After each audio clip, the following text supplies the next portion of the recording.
آپ نے اکثر ہالی ووڈ کی فلموں میں امریکن فٹ بال کھیلتے لوگوں کو دیکھا ہوگا۔ اس کھیل میں ایک ٹیکنیکل ڈسکشن، ایک ٹیکنیکل ڈیبیٹ، ایک تکنیکی بحث ہمیشہ رہتی ہے کہ فٹ بالز کے اندر ہوا کا جو پریشر ہے وہ گیم پہ اور گیم پلے پہ اس کا کیا اثر پڑتا ہے۔ چونکہ گیند میں ہوا عموماً انڈور ماحول میں بھری جاتی ہے جہاں کا درجہ حرارت نسبتاً گرم ہوتا ہے، جبکہ کھیل آؤٹ ڈور میں ہوتا ہے جو کہ نسبتاً سرد درجہ حرارت کی جگہ ہوتی ہے۔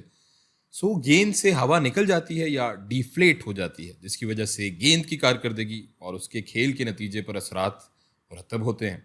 اور گیند میں ہوا کی مقدار اور دباؤ کو ایک معیاری مستقل قدر، ایک سٹینڈرڈ کانسٹنٹ ویلیو پر رکھنا ایک باقاعدہ مسئلہ ہے اس کھیل میں۔ اس مسئلے کو حل کرنے کے لیے یا سمجھنے کے لیے ہمارے پاس ایک بہترین موقع ہے کامل گیس کی مساوات، آئیڈیل گیس ایکویژن استعمال کرنے کا، جو کہ ہے PV=NRT۔ اب چونکہ ہمیں یہاں دباؤ کی مقدار نکالنی ہے تو اس مساوات کو ہم اسی حساب سے ترتیب دے دیتے ہیں۔ تو یہ ہو جائے گی P=NRT/V۔ اب ایسا ہوتا ہوگا کہ ان فٹ بالز میں ہوا اندرون خانے انڈورز کسی کمرے میں بھری جاتی ہوگی، جہاں کمرے کا درجہ حرارت ایک اندازے کے مطابق 75 فارنہائٹ ہوگا، جو کہ تقریباً 24 ڈگری سیلسیس کے برابر ہوگا۔ اور کامل گیس کے استعمال کے لیے ہمیں اسے کیلوین میں تبدیل کرنا ہوگا، اس کی یونٹ کو، جو کہ برابر ہو جائے گا 297 کیلونز۔ تو اگر یہ بال انڈورز میں پھلائی گئی یا انفلیٹ کی گئی ہے اور اس سے کھیلا باہر کی آب و ہوا میں جا رہا ہے، یعنی آؤٹ ڈورز میں، جہاں درجہ حرارت اندازاً 50 ڈگری فارنہائٹ ہے، جو کہ تقریباً 10 ڈگری سیلسیس کے برابر ہے، اور کیلوین میں یہ ہو جائے گا 283 کیلوین کے برابر۔ تو بات یہ ہے کہ اگر درجہ حرارت میں کمی آ رہی ہے، کیا یہ وجہ ہو سکتی ہے اس کے دباؤ میں کمی کی؟ اور جس دباؤ کی پیمائش کی گئی تھی اندر، اسے ہم گیج پریشر کہہ لیتے ہیں، جو کہ فرض کریں کہ برابر تھا اس کیس میں P1 کہہ لیتے ہیں اس کو =12.5 PSI، یعنی پاؤنڈز پر اسکوائر انچ۔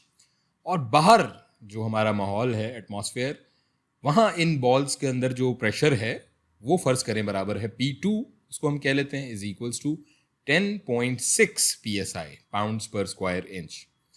ہم فرض کر سکتے ہیں کہ ہوا کے ذرات کی تعداد میں کوئی تبدیلی نہیں آئی، کانسٹنٹ بھی ظاہر ہے یہ R ایک جیسا ہی رہے گا، اور حجم یا والیوم بھی تبدیل نہیں ہوا، بالز کا سائز تو وہی ہے، اسے بھی ہم پہلے جیسا ہی فرض کر لیں گے۔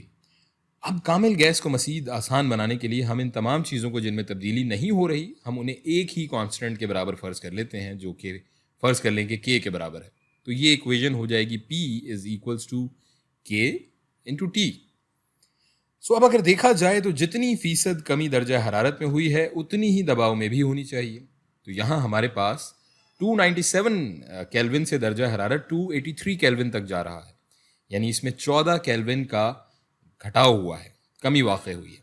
اور اسے جب ہم 297 کیلوین سے تقسیم کر لیں گے تو ہمارے پاس جواب آئے گا 0.047%، جسے ہم فرض کر لیتے ہیں کہ اگر ہم اس کو 100 سے ملٹیپلائی کریں تو تقریباً 4.7 یعنی 5% کا گھٹاؤ آیا ہے، کمی آئی ہے درجہ حرارت میں۔ اب ہمارے پاس دباؤ میں 1.9 PSI پاؤنڈز پر اسکوائر انچ کا گھٹاؤ ہو رہا ہے یا کمی ہو رہی ہے۔ اگر ہم اس کو فیصد میں نکالیں تو یہ ہمارے پاس آ رہا ہے 0.152%، یعنی اس کو اگر ہم 100 سے ملٹیپلائی کریں گے تو تقریباً 15.2% کی کمی یا گھٹاؤ۔ اس حساب سے یہاں اگر ہم دیکھیں تو بات کچھ بن نہیں رہی، کیونکہ درجہ حرارت میں تو 5% کمی ہو رہی ہے۔ اب ایسے میں تو ظاہر ہے مخالف ٹیم یہی کہے گی بھائی سازش ہوئی ہے، سازش کسی نے ہوا نکالی ہے یہ، لیکن نہیں، ایسا نہیں ہے، اس حساب میں غلطی ہے۔ یہاں یہ دباؤ، یہ جو گیج دباؤ یا گیج پریشر ہے، یہ ایبسولوٹ پریشر نہیں ہے۔ تو ہمیں اندر کے ساتھ ساتھ اس میں باہر کی آب و ہوا، ایٹماسفیرک پریشر بھی شامل کرنا ہوگا۔ اس صورت میں ہمارا یہ حساب سیدھا ہو جائے گا اور ہم معلوم کر لیں گے کہ درجہ حرارت کے فرق سے گیند میں ہوا کے دباؤ میں کتنی کمی آئے گی۔ اور یوں انڈورز میں ہوا بھرتے ہوئے ہم کچھ زیادہ ہوا بھریں گے باہر کے ایٹماسفیرک پریشر کو بیلنس کر کے، تاکہ باہر کے کم درجہ حرارت میں دباؤ کی کمی کو ہم بیلنس کر سکیں۔